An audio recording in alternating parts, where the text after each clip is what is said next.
Olá, feministas literários! Eu me chamo Raíssa Ribeiro, sou professora de Direito Constitucional, doutoranda em Direito pela Universidade Federal do Rio de Janeiro, pesquisadora das teorias feministas e sou criadora, roteirista e apresentadora do nosso programa Feminíssimo Literário. Na edição de hoje do nosso programa, iremos conversar sobre o livro O que é o Feminismo, escrito por Branca Moreira Alves e por Jaqueline Pitangui.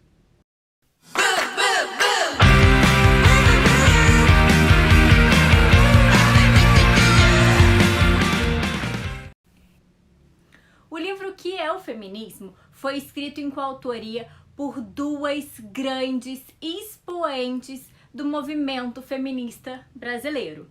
Branca Moreira Alves milita no movimento feminista brasileiro desde 1972 e já escreveu artigos e livros sobre o tema. Ela é formada em História pela Universidade da Califórnia, em Berkeley, é mestre em Ciência Política pelo antigo USPERJ, foi professora, pesquisadora, promotora de justiça aqui no estado do Rio de Janeiro e foi também presidente do Conselho Estadual dos Direitos da Mulher. E ainda diretora regional para o Brasil e o Cone Sul do Fundo das Nações Unidas para a Mulher, a Unifem. Jaqueline Pitangui é socióloga, cientista política, diretora e fundadora da CEP. Foi pesquisadora e coordenadora de diversos projetos relacionados à saúde, à sexualidade, aos direitos sexuais e reprodutivos da mulher. Ela foi presidente do Conselho Nacional dos Direitos da Mulher entre 1986 e 1989, desempenhando um papel muito relevante ao impulsionar as demandas feministas na nossa última Constituinte brasileira. Ela lecionou em diversas universidades, assumiu diversas funções em órgãos estatais e também em órgãos internacionais de proteção das mulheres e publicou diversos artigos, livros sobre a condição feminina. Eu tinha dito que eram grandes nomes do feminismo brasileiro, não tinha? Então vamos ao livro. A primeira edição do livro é de 1981, sendo que ele já foi reeditado algumas vezes. A versão que eu tenho dele aqui comigo é de 2017. O livro ele possui uma forte abordagem histórica. Ele vai relatar a presença e o silenciamento, o grande silenciamento da mulher ao longo da história, traçando um esboço da sua condição e das suas lutas em diversos períodos. Na Grécia, na Roma, na Gália, em Germânia, na Idade Média, no Renascimento, sendo realizada também uma abordagem do movimento feminista brasileiro. As autoras dizem que há uma grande dificuldade em se definir precisamente o que é o feminismo, porque o movimento feminista é um processo. E como todo processo, ele se iniciou no passado e ele vem se desenvolvendo, ele se desenvolve até hoje. Todo processo ele é de transformação, ele causa transformações.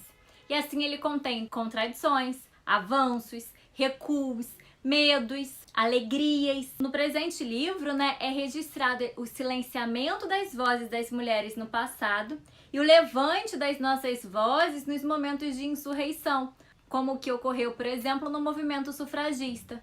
As autoras, se tratando um passado longínquo, trazem exemplos excepcionais de civilizações onde a atuação da mulher era paritária com as dos homens. E aí elas trazem como exemplo as sociedades tribais existentes na Gália e na Germânia. No entanto, elas ressaltam que a grande regra das civilizações sempre foi a dominação masculina. Na Grécia, por exemplo, a mulher ocupava uma posição equivalente à do escravo, na medida em que ela só podia exercer trabalhos manuais. Além disso, a mulher tinha como função primordial a reprodução da espécie humana. Então a mulher gerava, amamentava, criava os filhos e produzia também tudo aquilo que era diretamente ligado à subsistência dos homens, como a fiação, a tecelagem, a alimentação. E realizava também alguns trabalhos pesados, como a extração de minerais e trabalhos agrícolas.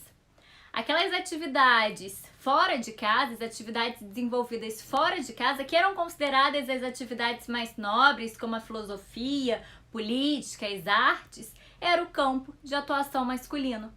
E aí, desde aí, a gente pode observar aqueles fortes traços da dicotomia entre ambiente público e ambiente privado.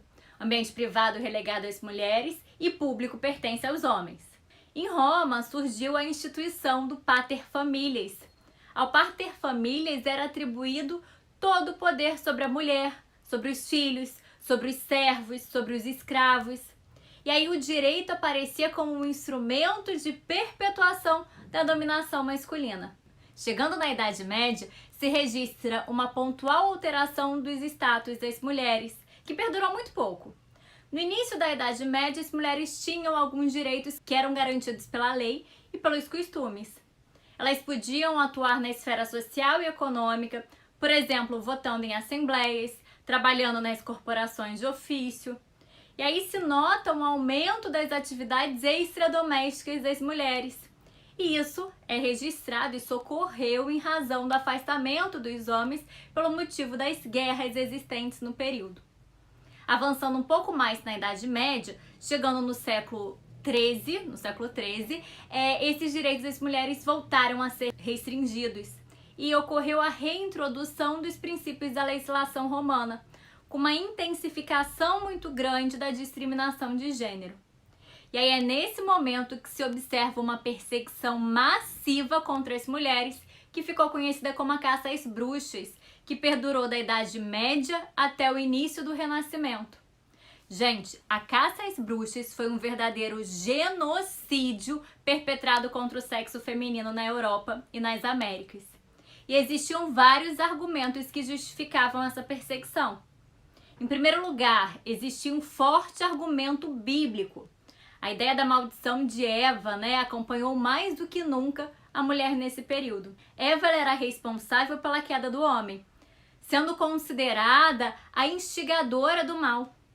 E esse estereótipo se perpetuou por todo o sexo feminino, gerando uma perseguição implacável ao corpo feminino, que era visto como fonte de diversos malefícios. Em segundo lugar, começou a se impor um argumento médico. Isso porque tradicionalmente era a mulher que era curandeira, parteira, secularmente encarregada da saúde da população. E aí ela passou a ser encarada como o principal concorrente a ser eliminado pelo estabelecimento da hegemonia médica, pela hegemonia da medicina. Em terceiro lugar, já no Renascimento, surgiram argumentos de intelectuais e humanistas que também estigmatizavam a mulher como inferior e impura, o que contribuiu para a justificação ideológica da sua desvalorização. A caça às bruxas, apesar de caracterizar um genocídio de grandes proporções, não foi e não é historicamente registrado. Ainda hoje ele não vem sendo mencionado. Não há qualquer interesse histórico em narrar um genocídio tipicamente feminino. Observa que na mesma época ocorreu também uma perseguição aos hereges pelos tribunais eclesiásticos, mas essa perseguição ela foi amplamente relatada, registrada, difundida nas aulas de história, registradas em filmes, E observa, as vítimas aqui eram majoritariamente homens. Isso já confirma o vasto silenciamento da mulher durante vários períodos históricos. E aí, continuando no Renascimento, a gente vai observar que houve novamente uma desvalorização do trabalho feminino, sendo ele relegado às funções secundárias, com a atribuição de menor pagamento às atividades das mulheres. Com relação à escolaridade, a educação da mulher sofre reveses, tanto no campo profissional quanto no campo intelectual. Não se tem registro de mulheres frequentando as universidades até meados do século XIX. Durante as revoluções burguesas do século XVIII, se tem um registro das primeiras vozes de insurreição feminina. No século XIX, devido às condições desumanas de trabalho derivadas da Revolução Industrial, se tem registros de reivindicação de mulheres pertencentes à classe operária. Duas frentes de luta do operariado eram notadas. Primeiro, a luta por melhores condições de trabalho, né? Melhores salários, redução de jornada, repouso semanal remunerado, condições de higiene no trabalho. Segundo, a luta pelos direitos de cidadania, o direito de votar e ser votado, sem existir o critério censitário, né? E a reivindicação para que os cargos políticos fossem remunerados. Porque como não existia contraprestação financeira ao trabalho político, quem não tinha altas rendas estava afastado do seu desempenho. No livro são abordados esses movimentos e suas vitórias, quais foram as vitórias alcançadas. Chegando nas décadas de 30 e 40 do século XX, houve um decaimento da organização das mulheres, em razão do atendimento das demandas anteriores e do surgimento do nazifascismo, né, que abafou todos os tipos de contestação social. As reflexões feministas ressurgem a partir da década de 60, com foco na questão da sexualidade e dos direitos reprodutivos das mulheres. Além da análise do movimento feminista no mundo, as autoras também voltam os seus olhos para o movimento feminista brasileiro.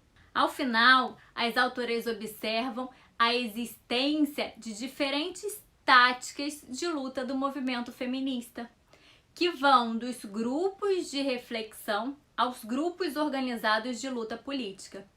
E elas observam também que, em que pese a variedade das frentes de luta do feminismo, existem alguns temas que são comuns a todas elas, como, por exemplo, a sexualidade e a violência, a saúde e o conhecimento da mulher sobre o próprio corpo, a questão da ideologia, né? A dominação masculina, a superação do machismo na educação e nas relações sociais. E outro ponto é a formação profissional e mercado de trabalho. Por fim, as autoras vão ressaltar que talvez a maior força, a mais importante e menos aparente do movimento feminista esteja na semente do questionamento e da reivindicação que surge na consciência das mulheres, que vivendo anonimamente o seu cotidiano, vem tentando transformá-lo e recriar a sua relação com o mundo, com os seus companheiros, com seus filhos, com seus familiares e consigo mesmas. Gente, para quem quer conhecer um pouco mais da história do feminismo, da história do movimento feminista no mundo, esse livro é essencial. Eu espero que vocês tenham gostado da resenha e até o nosso próximo encontro.